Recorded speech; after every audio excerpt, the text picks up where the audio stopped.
I was amazed, awed, to say the least. The entire scope of the movie was overpowering, and for most of the people of the world was completely baffling. Most people who saw that movie did not understand from beginning to end what it was that they had experienced, but they knew, everyone who saw it, knew that they had experienced something profound. That something had been communicated to the dark, deep recesses of their mind, which they did not understand, and indeed, which they were incapable of understanding. For you see, the movie was not meant for the profane, as most of us are called, by the adepts or the initiates or the priests of the mystery schools. For that movie was a message to those initiates who were well versed in the symbology and the mystery religion of an ancient religion that is practiced to this day in secret. Now I'm going to tell you the meaning of the symbology that you saw in the movie 2001, and then each and every listener should go to their local video rental store and watch the movie again from beginning to end. For it is the story of the entire human race according to the history of the mystery religion of ancient Babylon. Now I can assure you that you will not understand any of what you are going to hear without ample preparation and without a basic understanding in the symbology of the ancient religion. And you're going to get that, and this is going to be a series of programs that will in fact take probably many hours to complete. But let me just go over the symbology of the movie 2001 quickly with you, and then we will go back to the very beginning, to the first primitive human, probably sitting on his haunches, munching upon some vegetable, watching the sunrise in the east.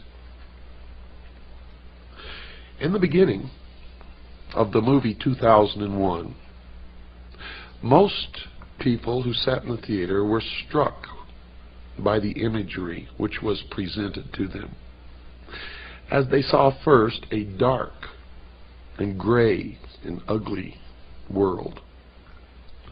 And as that world began to move down from the center of the screen, they saw behind it a moon.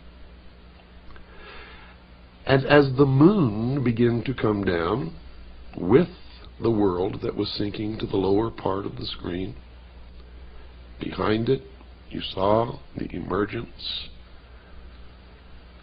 of the sun. What you were witnessing was an eclipse of the sun, partial eclipse. And as the light from the sun spilled across the edge of the moon, it took the shape of the boat of Isis. And the sun, of course, for anyone who has studied the Osirian cycle, became Osiris. And the symbology was Osiris riding across the heavens upon the boat of Isis. Now this will all have much deeper meaning to you as we progress toward your education in the ancient mystery schools, which are today known by many different names, and we will get to some of those names as we go along. This signified, of course, the creation of the universe and of the world. And what we saw next was a barren plain, nothing growing, barren rocks, barren desert. And then we saw the sun begin to rise in the east over the horizon, signifying the birth of the world. As the sun traveled across the heavens, you saw the wind begin to move across the face of the earth, signifying that something was happening. Then as the sun began to reach its zenith on a prime longitude, we began to see shrubs, small green plants began to emerge. Now the sun traveling across the heavens did not, of course, signify a day. It signified an age. An age, dear listeners. As the sun sank deeper into the afternoon, we saw the emergence of animal life, birds. And we could hear the birds singing. And we could see the animals. And then we could see primitive man in the form of an ape, mingling amongst the animals, neither harming the other, living in a state of innocence. And you saw a man only eating plants and roots. And you saw that even when the animals and man were in competition for food, no one was injured or hurt, but there was a display of waving of arms and yelling and grunting until one or the other moved away. The significance of this was the age of innocence, when man lived in the Garden of Eden, innocent.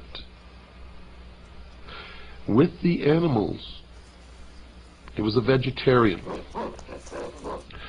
And as the sun progressed farther toward the west, we saw men begin to retreat into the womb. For you see, the passage of the sun across the sky, from the time that it rose in the east, signifying the birth of the world, we saw that as it reached its zenith, its most powerful aspect in the heavens, life began to emerge, first in the form of plants and then animal life. And that the animals and early man lived in harmony together in a state of innocence. This was the symbology of the movie. During this process, you saw a rock formation in the shape of the male organ, the penis.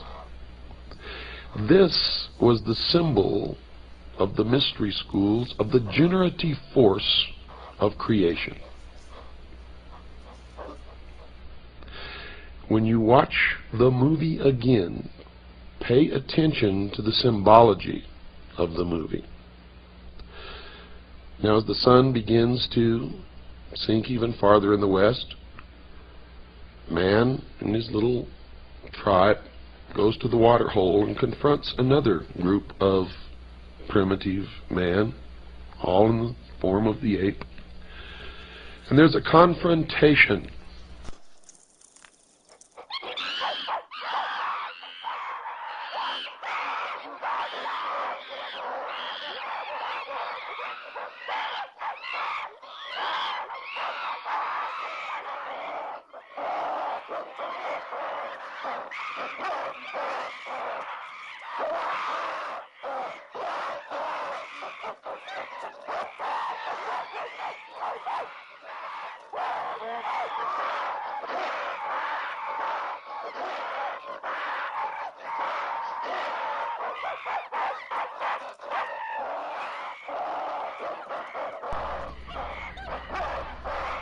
But you notice that no one was injured or killed. There was a lot of waving of arms, jumping up and down, grunting, screaming, and screeching, until the group that was at the watering hole and had already quenched their thirst moved away, and then the new group moved in.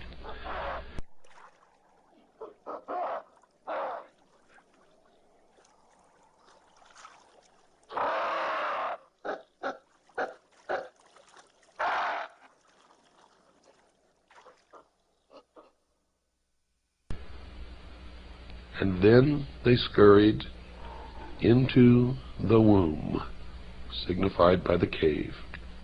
And there was more symbology there, as they all sat in the darkness with their eyes open in fear. And one of the female apes held a child to her breast. And you were seeing man in the transformation from ape to human. Primitive man evolving to the point where he could think. And then what happened in the movie? Toward the dawn, you heard the humming of bees. Millions of bees. And the beehive and bees are a prominent symbol in the mystery schools. It signifies societal cohesion.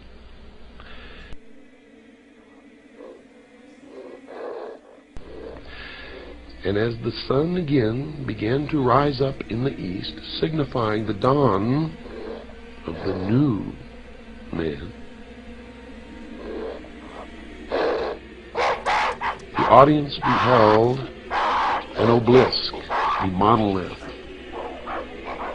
In front of the cave are the womb from which the apes emerged, and it appeared that the humming of the bees was emanating from this block of stone. Now notice I said three words: monolith, obelisk, and stone.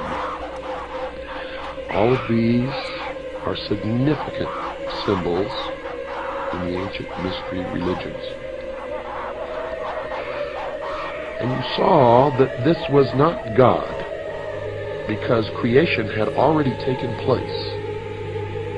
The world had been created.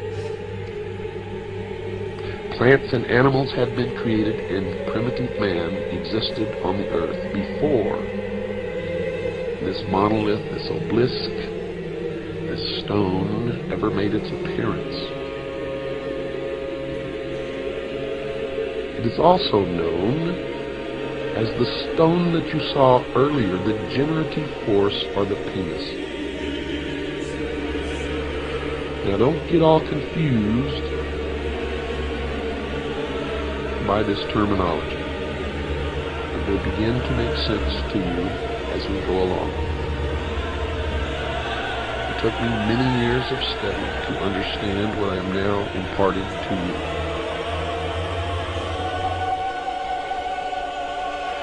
You watched as the apes milled about in great excitement, and one, encouraged by another, signifying Adam and Eve. The one encouraging was the symbol of Eve. The one being encouraged was Adam. Until he actually reached out and touched the face of the stone, and he was imparted intellect. You could tell that something significant had happened because the tone and the general volume of the music changed at that point. And then the other apes began to touch and rub the statue. Now, most people that I knew attributed what happened to some extraterrestrial force. And they were receiving the exoteric interpretation, or that which is meant for the profane. Those who are not illumined and cannot understand what it is